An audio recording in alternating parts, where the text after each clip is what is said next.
나무 묘호랭개교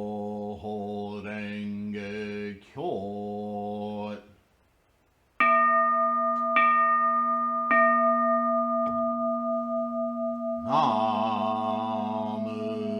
묘호랭개교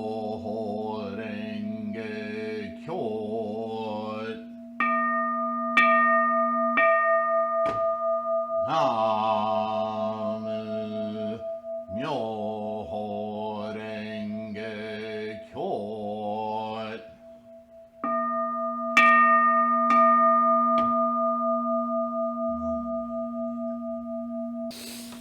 Nam-myoho-renge-kyo. Hi, everyone. Thank you for being here today, taking your time to study Buddhism. Deeply appreciate your support. Don't forget to like, subscribe, please. It does a lot for making this channel more easily found to all the many watchers, the millions of watchers of YouTube content. I want to share something quickly personal with you. I was thinking this morning as my little dog, Chloe, was jumping around. She's an older dog. She's probably about 14 years old. She's had it a little bit rough. Well, she's had it great here, but, she used to like to take off and wander, and she's paid the price for it. She's had injuries to her right front shoulder. Something pierced it, and we took her to the vet. And then she stopped along the way at a house of a pit bull, and she got a bit mauled, and that messed her up for a while. And somehow she got her nose broken one time. We think she was trying to get into somebody's car, and they closed the door on her head or nose or whatever. Anyway, so for the last couple of years, she's had trouble breathing. You've heard her snore out loud on this video. All of that is to say that she's not the spry young pup she once was. However, she doesn't wait for me to get up off the couch. And my mornings are lethargic at best. I need a good couple of bowls of coffee to to start feeling awake in the mornings. But she knows after that second cup, it's time to go do something. And she's unusually motivated and looking at me like, come on, let's go. She's not a barker. She's not a noisemaker, but her body language and the way she looks at she communicates pretty well. Anyway, this morning she reminded me again. She was in that mode of asking me to go outside. Like, she's got to go potty, right? But she would walk out the door and then look back at me, and then she wouldn't go anywhere. She looked kind of confused, like, come on, what's happening? And then she'd come back in, or I'd open the door for her to come back in. And what she was doing was urging me out here to the Kwun, separate from the house. She really likes coming out here to the Kwun for our chanting sessions, and my making these videos. And so she's just so at peace and so comfortable out here while I'm doing these videos. And yeah, she does not like to miss the opportunity when I leave the house. She's right on my heels. She's like a shadow. Like, let's go. And if I ask her, you ready to go out to the Kwun? Ooh, she's all perked up, ready to go, and a little bit of hopping in her step.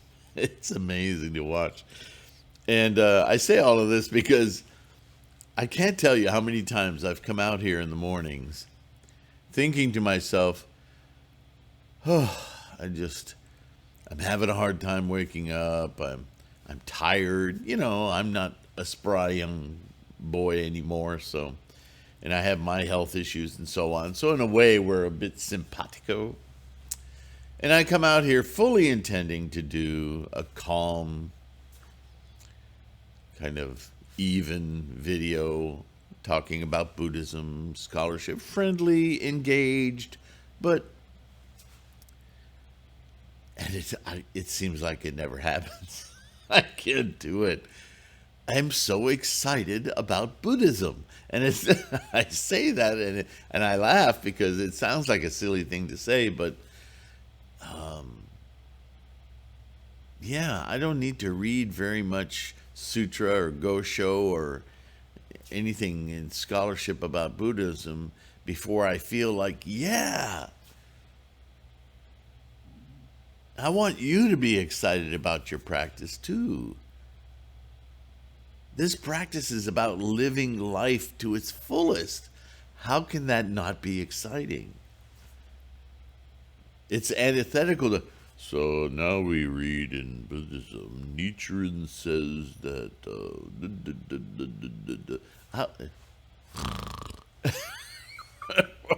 how is that inspiring? Listen, it's not my motivation to be inspired.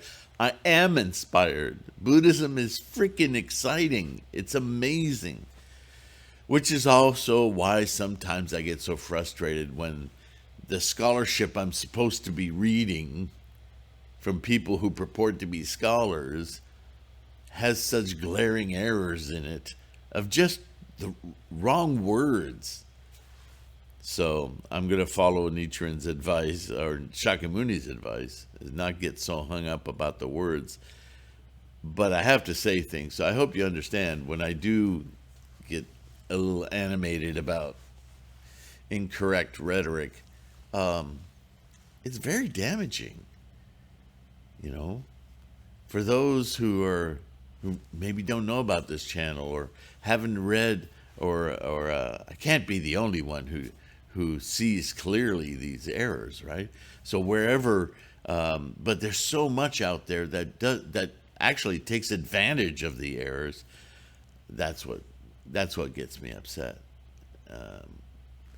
and I feel somewhat vindicated because I see Nichiren getting very upset about misleading, misinterpretation, ignorance. We just read about how he's talking about some of these very incorrect misunderstandings being learned from a lineage of masters who continuously promoted that misleading information. And although he's very upset about those sects, those schools, he sees those teachers as, he gives them the grace, I guess you would say, of ignorance. But certainly once the ignorance is pointed out, they need to immediately correct their ways, their understanding, right? The story I use all the time as an analogy is the emperor's new clothes. Once somebody has the chutzpah to say, emperor's naked, nobody in that audience can then continue to pretend they don't know. So, anyway, all of that's to say that please be excited about Buddhism. It's amazing that we can do this.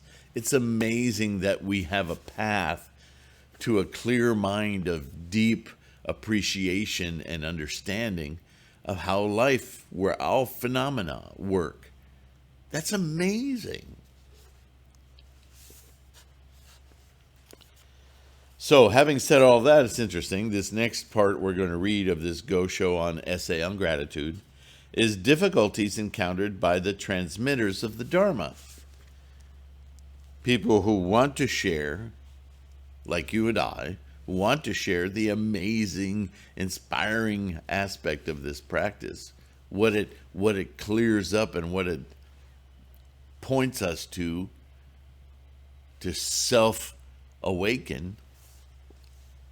It can be difficult to transmit. How do I, other than just by my presence, because we do influence our environment, I say it all the time, how do I tangibly affect as a proactive bodhisattva. Or if somebody comes and asks me about this, you're always like this, and you get through things like, and I admire you, and I could you help me understand, what do you do? What is Buddhism? How do I practice? You'll get those questions. And then our human nervousness sets in, right? Our ego says, can you do this? Do you know how to do this? Are you going to make a mistake? Well, if I was worried about that all the time, I'd probably never have started this channel. So here we go. And again, I'm hearing a lot of earth-moving equipment and so forth from the neighbors, so don't be worried about those sounds. Sounds like electronic dinosaurs. The 24 masters, whoever they are, entrusted with the propagation of the Dharma after the Buddha's death, fall into the 4 categories of bodhisattvas, whom the people can depend on and who are messengers of the Buddha. Okay, so this would be from the expedient means, how to define the different mental aspects that we all have and how we might influence or, more than influence, assist those who wish to practice Lotus Sutra Buddhism, right? So, Bodhisattva Deva, the 14th of those 24 bodhisattvas, was killed by a Brahmin. Venerable Shima, the 24th bodhisattva, was beheaded by evil-minded King Dhamira. This is not starting out very positive, is it? Buddhamitra, the 8th transmitter, held up a red flag for 12 years in front of a king with wrong views and persuaded him into Buddhism. Took him a lot of effort, didn't it? Bodhisattva Nagarjuna, we've talked about him quite a lot, who appeared after the Buddha's death, converted a heretic king in South India by holding up a red flag for 7 years. Consistency, right? That's what this means. Bodhisattva Ashvagosha, the 11th transmitter, offered himself as a $300 million ransom for the sake of Buddhism when his kingdom was attacked by the Kushan emperor. Defeated unreasonably in a polemic debate with a Brahmin, commentator Manoratha died of chagrin. These events occurred during 1,000 years of the age of the true Dharma. And that's it for that brief. So he's just making a point. Standing up for the correct mind, the correct attitude, intent, the correct practice of Lotus Sutra, Myoho Renge Kyo. It's not a breeze. It depends on who and how you enact your practice, right? These examples are what you would call shakubuku. These are, I'm taking on this leader or this important personage, determined to convert them. But telling other people about Buddhism isn't always a confrontation, is it? You've got to feel quite certain and quite confronted, really, to take that confrontation on, if my mouth could work today. But as we know, Nichiren is living the time of samurai. He's living in an age of life and death every day.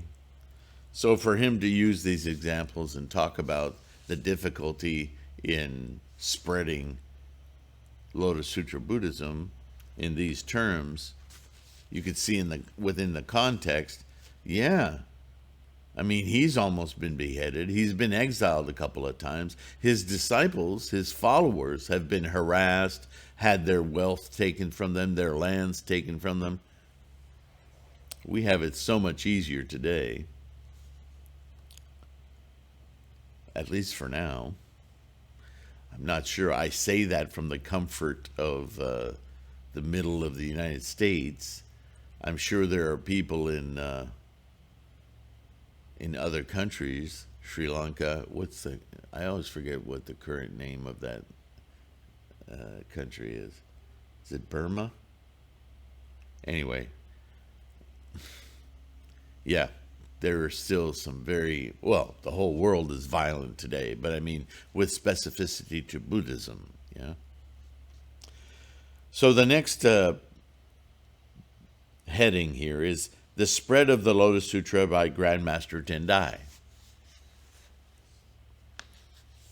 So with that brief interjection of, don't worry, just because it's difficult doesn't mean you should feel defeated by it. He now moves into Grandmaster Tendai's method of spreading the Lotus Sutra. So hopefully that will give us a different example of success. Let's see. 1,500 years after the Buddha's death, that is 500 years after the beginning of the age of the semblance Dharma, a man of wisdom named Chi appeared in China. He was later called Grandmaster Tendai.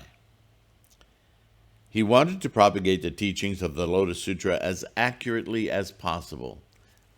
It's a steady theme throughout Buddhism, isn't it? Up to that time, classifications of the complete collection of sutras by various scholars numbered as many as 10. 10 different chronologies claiming to be the authoritative bibliography, if you will, of the proper teachings, whether the teachings were actually taught as Shakyamuni, or that they were erroneous teachings from outside sources, or writings or commentaries, and whether they should be included in the canon of Buddhist scholarship. Their relative merit to one another. This was obviously taught before that kind of thing. A very librarian, academic, scholarly endeavor. It's been going on since after Shakyamuni passed away. Everything was transferred verbally, memorized, right? And at some point, there was fear that the teachings would be lost that way. So wealthy people would put to task scribes, people whose whole life and their whole job was, because they had a good mastery of calligraphy and language, to put down on paper these memorized teachings, sermons, yeah?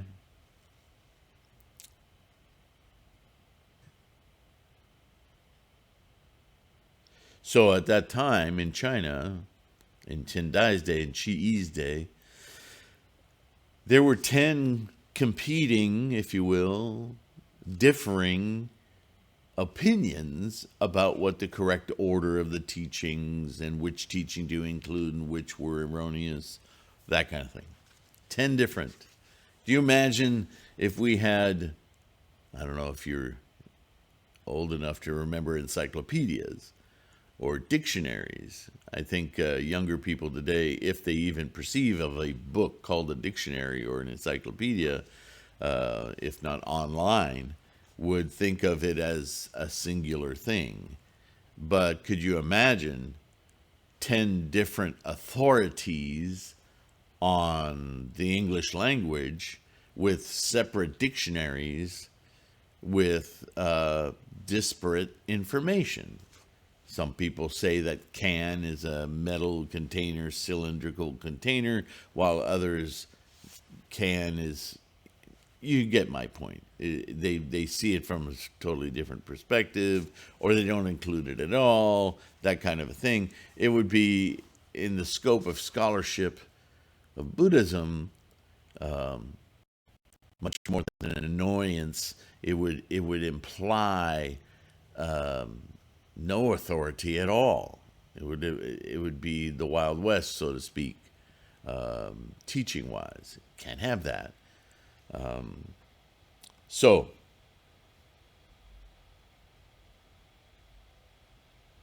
these were classifications by 3 southern and 7 northern masters of Chinese Buddhism.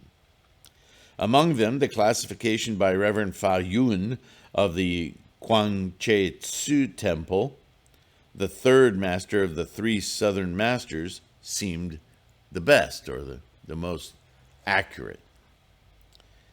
Priest Fa Yun divided all the sutras of the Buddha into 5 groups.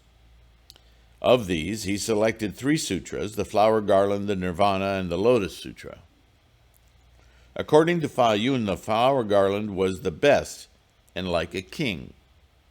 The Nirvana Sutra was second, like a royal regent, and the Lotus Sutra was third, like a court noble. And all the other sutras were like the general populace. So that was the general order of things, according to this master. Fa Yun was born a man of wisdom. Besides, he studied Buddhism under the guidance of such great sages as Hui Quan, Hui Yen, Sheng Jiao, and Hui Tzu. After defeating the doctrines of the northern and southern masters, Fa Yun retreated into the mountain to master the Lotus, Nirvana, and Flower Garland Sutras thoroughly. The 3 sutras he deemed to be the main objective of Shakyamuni's teachings. Emperor Wu of the Liang dynasty showed his respect by inviting him to head the Guangche Tzu Temple, which Emperor Wu of the Liang dynasty had built within the imperial palace. Remember the relationship between the spiritual leader and the power leader, I guess you would say, the political leader. Very tight. When this master lectured on the Lotus Sutra, a rain of flowers fell from the heavens just as they did in the Buddha's lifetime. So those must have been very celebrated lectures, in other words. They must have been very enlightening, very well received. Confronted by a great drought in the 5th year of the Tien era in 506, the emperor invited Fa Yun to lecture on the Lotus Sutra. Things are tough. We need an inspiration. Come and lecture on the Lotus Sutra again. Just at the moment when he came to the following phrase in the chapter, The Simile of Herbs, quote, "Now it rained equally all over on the earth," end quote. It began raining as sweetly as nectar. Not that it was a sweet nectar that was raining, but it was that kind of appreciation for the rain. It was a drought, after all. The emperor was so delighted that he granted Fa Yun the title of bishop, whatever that is in Asia. That's my little dog. Asia. And paid homage to him just as various deities waiting on Indra or royal subjects were awe-stricken in front of their king. So the king, politically, he takes some of the credit for getting this great spiritual scholar to come and speak, and the rain comes from the skies, right? That symbiosis, it's always there. Relationships, that's what life is, yeah? In addition, someone dreamed that Fa Yun was the master who had preached the Lotus Sutra ever since the time of the Sun Moon Light Buddha.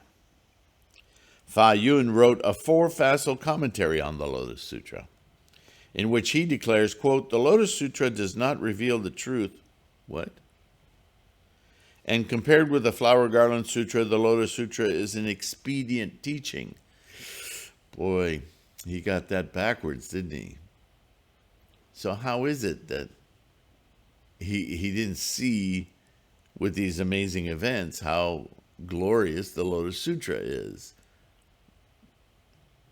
Certainly, it is stated that the Lotus Sutra is a sutra which has not revealed the essential teachings of the Buddha. It may be that because his doctrine met the wishes of the Buddha, flowers and rains fell from the heavens. Such wonderful happenings convinced the people in China that the Lotus Sutra was inferior to the flower garland than the Nirvana Sutra. It seems obviously convoluted, doesn't it?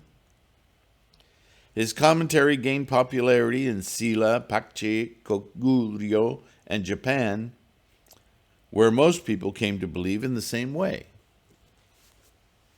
Odd. I've said it before, I'll say it again. Don't understand people. But this is Nichiren telling this story, so let's see what he's getting to.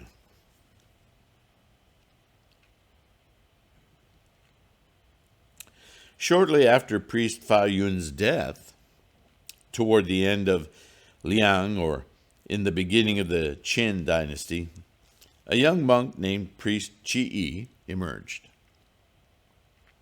He was a disciple of Grandmaster Nanhui, but he had some doubts about his master's doctrine. Having studied all the sutras of Buddhism several times, Qi chose to study the Flower Garland, Nirvana, and Lotus Sutras. Especially, he studied the Flower Garland Sutra and lectured on it as well. Moreover, he composed a liturgy and accumulated the merits of daily practice by following the Flower Garland Sutra. So people thought that Qi, too, considered the Flower Garland Sutra the prime sutra.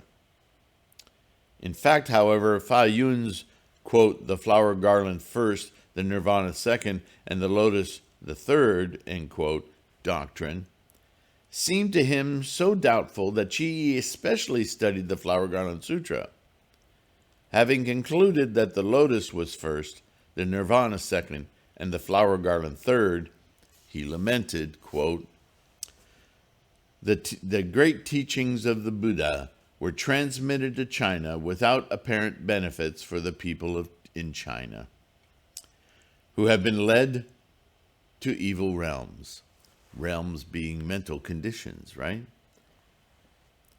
This is due to the errors of the Buddhist masters.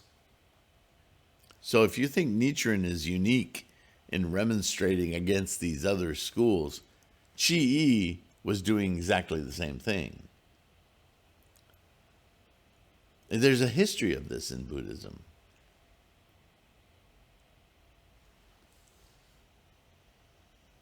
Suppose a king began calling the east the west, or the sky the earth, and that his subjects all followed him. This is Qi talking now.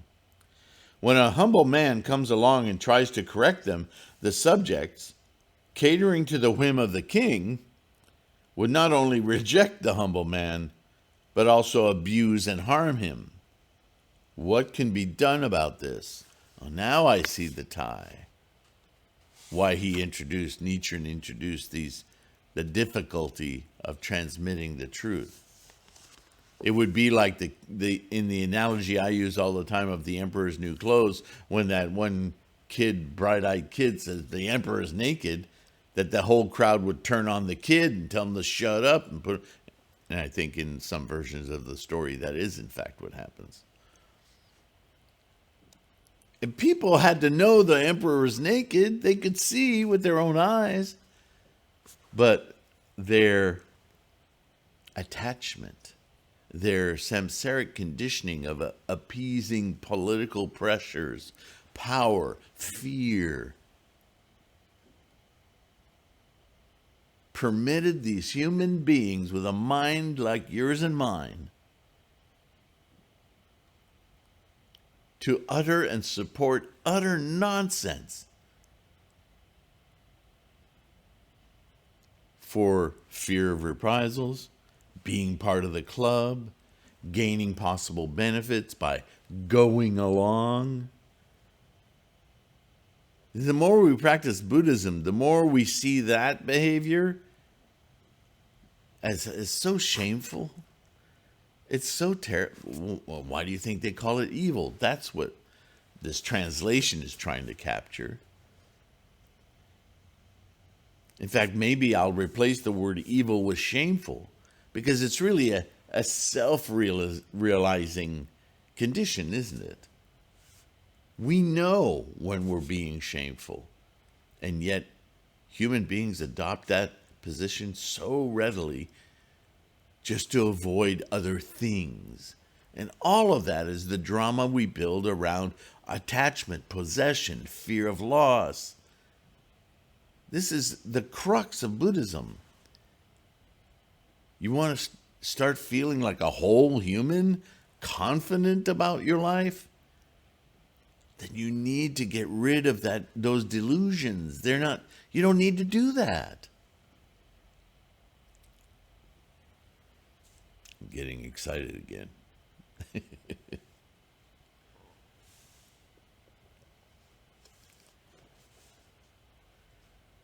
So Nichiren continues. Determined that he could not keep silent about this, Chi-I declared that priest Fa Yun of the Guangche Shui temple had fallen into hell because of his error of slandering the true Dharma. Yikes. You're going against a lot of history there, Pally. There's going to be reaction, yeah?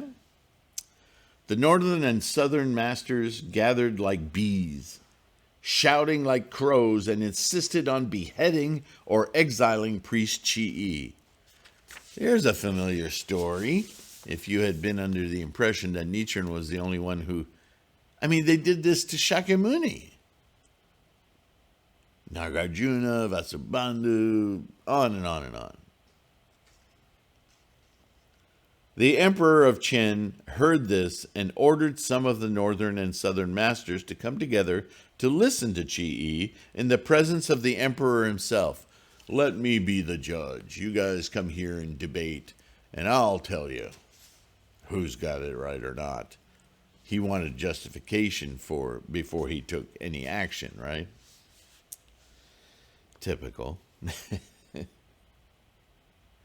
So, more than 100 disciples of Fa Yun, such as Hui Jun or Yung, Fa Tsui, Hui Quang, and Hui Heng, all of whom held the ranks of Shoujo, Sozu, or above, attended the meeting.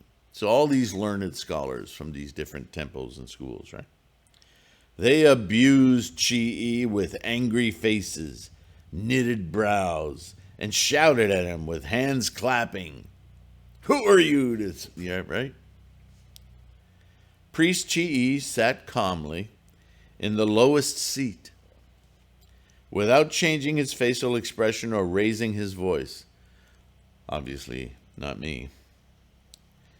He took notes on what the masters said and refuted them one by one, courteously and modestly. Honorable so-and-so, you said this. However, I read in this sutra, in Shakyamuni's words, this.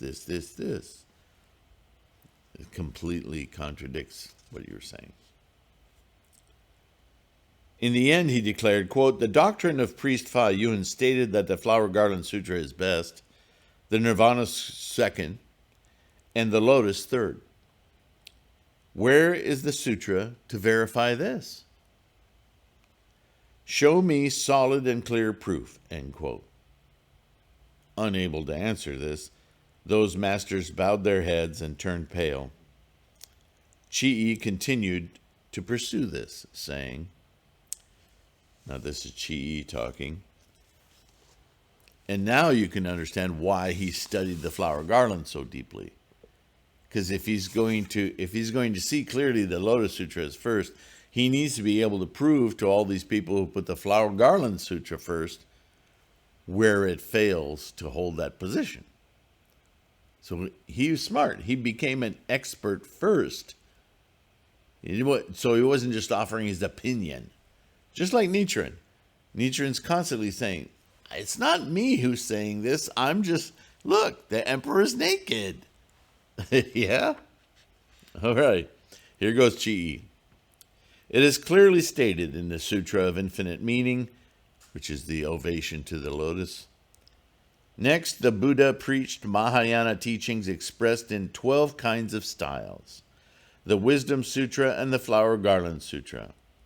Thus, the Buddha himself declared that the Flower Garland Sutra is inferior to the Sutra of Infinite Meaning. For the former is the sutra which does not yet reveal the truth, whereas it is revealed in the latter. Since the Flower Garland Sutra has been condemned by the Sutra of Infinite Meaning, which is inferior to the Lotus Sutra? How is it possible for you to rank the Flower Garland Sutra on top? If you want to assist your master, show me proof strong enough to refute this sutra. It's clearly written in the Sutra of Infinite Meaning, or innumerable. There's different translations of it, and it is the opening ovation to the Lotus Sutra. That's what it's discussing.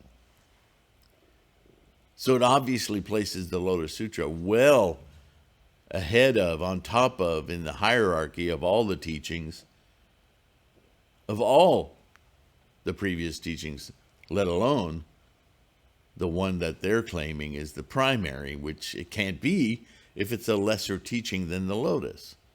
The Flower Garland cannot be the top, the superior, the ultimate teaching, right? In what sutra do you have proof when you say that the Nirvana Sutra is superior to the Lotus? So now he's going to move on to the Nirvana. In the 14th facile of the Nirvana Sutra, the comparative superiority among the Flower Garland Sutra, the Agama Sutras, the Hodo Sutras, Wisdom Sutra, and Nirvana Sutra is explained, but nothing is said of those between the Lotus and the Nirvana Sutras.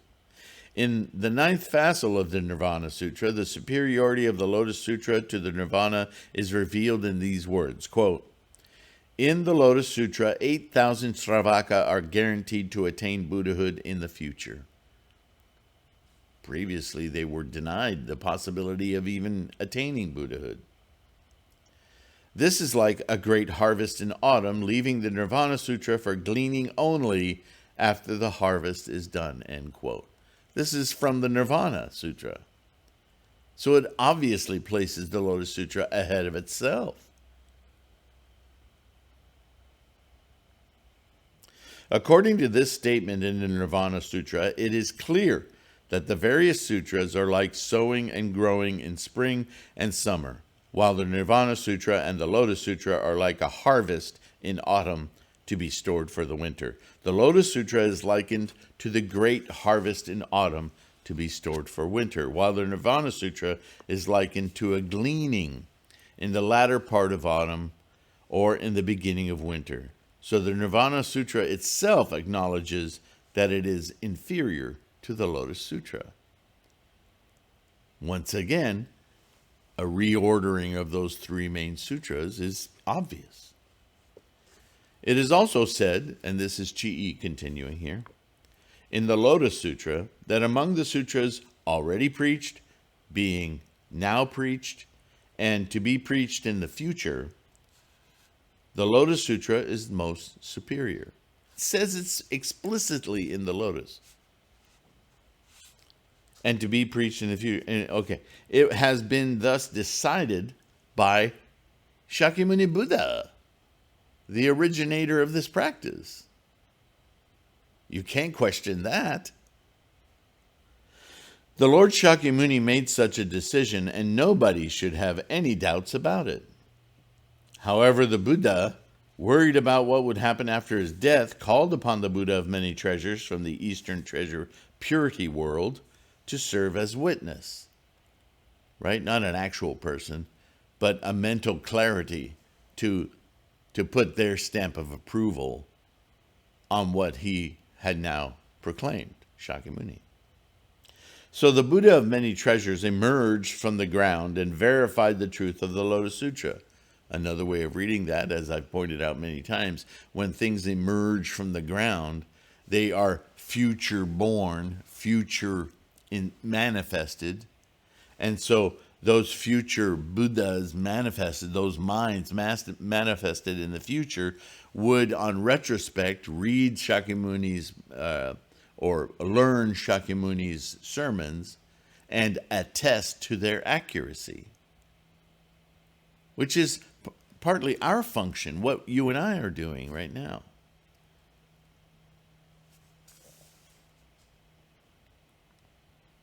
So the Buddha of many treasures emerged from the ground and verified the truth of the Lotus Sutra. In addition to this, Buddhas in manifestation from all over the worlds of the universe, gathered to attest its truth by extending their long and wide tongues to the great Brahma heaven, as Buddha Shakyamuni did as well. So this is a universal truth. This is an important point to remember. Buddhism is about our earthly experience, our mundane samsaric life, and how to expand our mind's alacrity, clarity, understanding, experience, to view through this lens of earthly life the truth and the reality of the entire engine of life, the universe itself, taking place right here on this earth in this local form, in our consciousness, to experience it. That's so immense. How could you not be excited about Buddhism?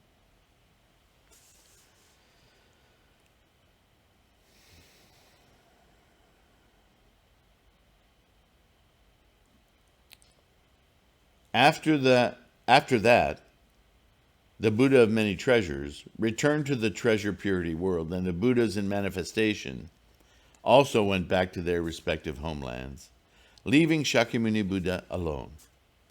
If Shakyamuni Buddha had then declared that the Nirvana Sutra was superior to the Lotus Sutra, how could his disciples have believed him? Right? It's just another back and forth. It's been verified. It's validated throughout as a truth that's universally agreed upon. How then could he change his mind or say something, alter that? It's obvious that there's only one truth. So Nichiren goes on, thus Chi contended. The northern and southern masters in China bowed their heads with their eyes closed, just as rays of the sun and moon dazzled the eyes of Asuras when he battled against Indra, or when Emperor Kaotsu of the Han Dynasty held his sword over the heads of his retainers. Grandmaster Tindai looked like a lion roaring in front of foxes and rabbits, or like a hawk or eagle having caught pigeons and pheasants. He obviously was a master at that point. He had demonstrated his profound wisdom. Because of this, the superiority of the Lotus Sutra to the Flower Garland Sutra and Nirvana Sutra prevailed not only in China, but also in India. At this point, Chinese Buddhism takes the lead and informs Indian Buddhism. Interesting, yeah? The northern and southern masters praised that even Mahayana and Hinayana doctrines in India could not equal that of the great master Tendai, who was the second appearance of Shakyamuni Buddha, and that it was the second revelation of true Buddhism, the first being Shakyamuni Buddha's preaching of the Lotus Sutra. In other words, Tendai was not a reincarnation of Shakyamuni Buddha. He was an embodiment of the same clarity and wisdom that was the originator, Shakyamuni. Very high praise indeed, yeah? How are we time-wise? Oh, time has flown. Next, we're going to get into, one of Nichiren's, I would say it's one of Nichiren's great tasks in his life. His primary task was to correctly transmit the teachings of Shakyamuni Buddha. Plain and simple. But in doing so, in his time, in the context of his time, it was incumbent upon him to have to rebuff the prevailing forces around him of these other schools that were obviously very, how shall I say it? Well, I guess in the parlance of these letters, poisoned by misleading information. They were not practicing Buddhism correctly, and that's being kind. So he was having to perform the same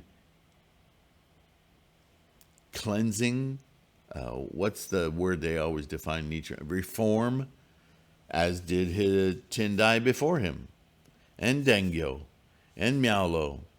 There's this constant purging of misinformation throughout the history of Buddhism. So Nichiren, then this next section is the wrong doctrine of the Hosso school. So he has to take on these different schools that are popular in his day and demonstrate with his faculty of study, his wisdom, and the clarity of the sermons of Shakyamuni to demonstrate their errors. They've gone the wrong way. To bring then people back, well, what is the right way? Well, here it is. Namo Myoho Renge Kyo. Okay? So that will be our next video. I thank you abundantly for participating. Please don't forget to like the video. It really helps a lot. Please subscribe. If it's helpful, absolutely get, click the notifications. But at least you don't have to do that, but at least subscribe. It makes a huge difference on the algorithms. We're slaves to that now. But, how else can we get the word out? It seems like we don't talk to neighbors anymore, but on the internet, we communicate globally. Well, so be it. That's magnificent. But let's get as many people to start practicing Buddhism correctly so we can start. We are already affecting the world around us, but there's so much to influence away from war and violence and anger, and we need to stick together and make it count. Yeah, keep your practice strong. Be kind to yourself. I'm so proud of you guys, my patrons. We all are thankful for your contributions. If you can contribute on Patreon or at paypal.me/Sifu Sylvain, any way you can help to keep this engine of this channel and keep the website up and the bookstore going and the mandala store going. These are all the aspects we need, right, to practice correctly, strengthen our own lives, and influence those around us. It's a lot of work, but it's so exciting. Yeah. All right. Thank you again, and I will see you in the next one. Bye for now.